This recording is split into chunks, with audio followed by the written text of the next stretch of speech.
Welcome back, everybody. In this video we're going to look at Blood Angel's Astorath the Grim. Here's what the model looked like when I was finished painting him up, and I'm just going to walk you through all the steps here. So what I started off with was a red spray paint, not an Army Painter one, just one from Walmart actually, just whatever one I could find that was not glossy. And then what I did, went over everything with a bit of a Mecherite red, and here you can see on the armor there's a Badab black wash. So I'm experimenting a little bit here, doing layers of washes over top of base coats. So what I'm doing here as well is I'm layering up with a bit of vomit brown and blood red, trying to get the edges here, and just kind of overbrushing just to get those the lines kind of coming out. And you can see there on the armor proper, getting blood red on the main parts and then a bit of vomit brown just around the edges. Okay, and just trying to build up those. It's not going to be a reddish color to his armor, but kind of a, it's going to end up kind of looking maybe orangey, but then black in the deep parts. So just experimenting around with different ways of getting that effect. Okay, so now what I'm doing here is all the gold bits, and I'm doing a non-metallic gold. So this is the kind of it's not actually a triad, but oiled leather, then palomino gold, buckskin pale, and using Devlin mud after the base coat. So base coating everything with oiled leather and Devlin mud. So what you're seeing here is oiled leather, and you'll see how this builds up over the steps. For the skull bits here, using Khemri brown as the start, Deneb stone over here on all these scrolls, and that big scroll that's supporting them, and some pure black on the wings, just to give them a base coat. You can see there things are a little bit wet, so that's that non-metallic there. I'll talk about the blue a little bit later, but this is just all Deneb stone on all that white area. It's actually off-white. And then scab red for these seals. Okay, so looking at the non-metallic now, so I didn't do anything too fancy, just trying to build up the highlights sort of towards the bottom here as if it's a reflection, and then it's kind of a white sharp edge right along the top. And you can see that there on these chains as well as these knee pads and some of the shoulder areas. And a little bit on here. Again, just trying to fake it. Nothing.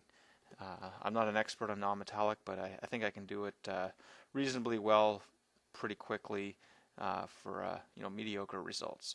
So here I'm actually working on these wings, kind of building up the grays there. For the bone areas, I'm giving it a Devlin mud wash and then a Leviathan purple, so you can see the purple sort of in there, and that's just going to give a little bit more depth. Okay, so the wings, I've done another layer here, but what it's going to be is this gray triad. So I'm started with black, and then I'm kind of building up towards the edges, towards this icy gray, and then I'll knock it down a little bit with a black wash. And that's how I tend to do a lot of my blacks. Highlighting beyond where I want it and then muting it with a bit of a black. Sometimes I mix in a watered down just black paint because that gives it more of a glaze, whereas washes, they sit in the recesses. A watered down paint will kind of mute everything, even the highlights. And Bal red wash here on all these scrolls. And you can see that Bal red there as well. Okay, so for this axe, here's the colors I'm using. Regal blue is the base coat, and then Enchanted Blue and Ice Blue right on the edges. And you'll see that in a little minute. Okay. And just working my way up some highlights. Haven't started the bone yet, you can see. Okay, did a bit of basing material here. Okay, so for this face, it's actually a bit of a death mask. I might have done it a different color, but this is what I ended up with. So a bit of fleshy kind of colors, but it looks really pale, and then bleach bone highlights. It's hard to get that exposed right with a camera, but okay. Now on top of that Bal red wash here, we're just layering up bleached bone, and bleached bone goes on when you water it down a little bit. It goes on nice and transparent, so you can build up your highlights without losing some of that shading. And there's that power axe there again. And also working on some of these bones.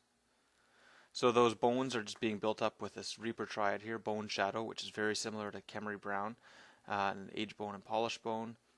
Polish bone is close to white, and I'm just going to do little white highlights around everything just to give it a real depth to the highlights. So now I'm also building up skull white just around the edges there. You can kind of see that, and that just helps bring out the shape a little bit more. And you can see some of there's kind of the spinal column you got going there. Got a mistake there I got to fix up. Okay, so now what I'm doing is doing some lightening along here. So with a really fine brush, it's actually an 18-0 liner brush.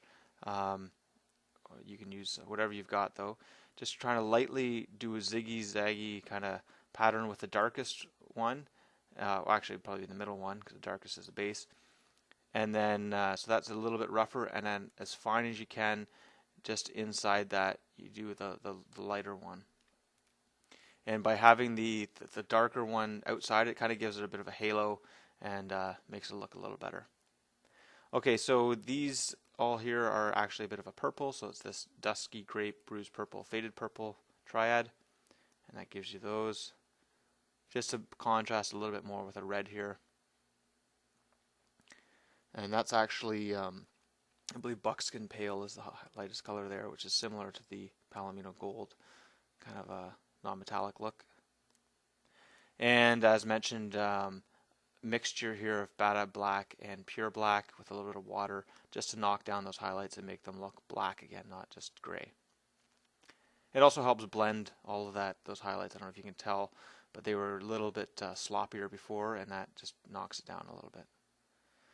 Scorched brown here does little zigzags to mimic writing on all the scrolls, and just kind of going back and forth.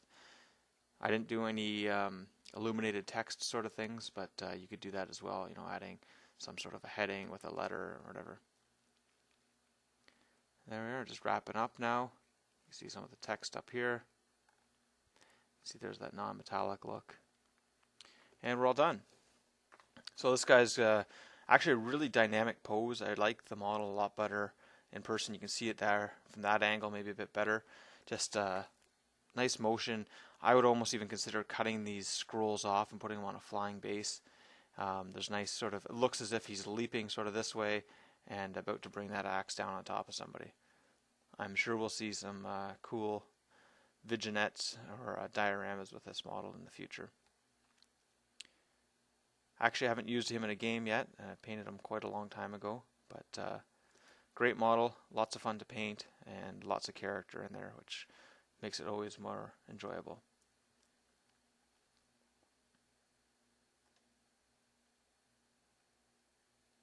And of course I added a little bit of static grass in the bottom here. That's just a little white glue and a dab of static grass. And some overhead shots. Anyways, hope you enjoyed the video. Check out my channel for other videos, and see you next time.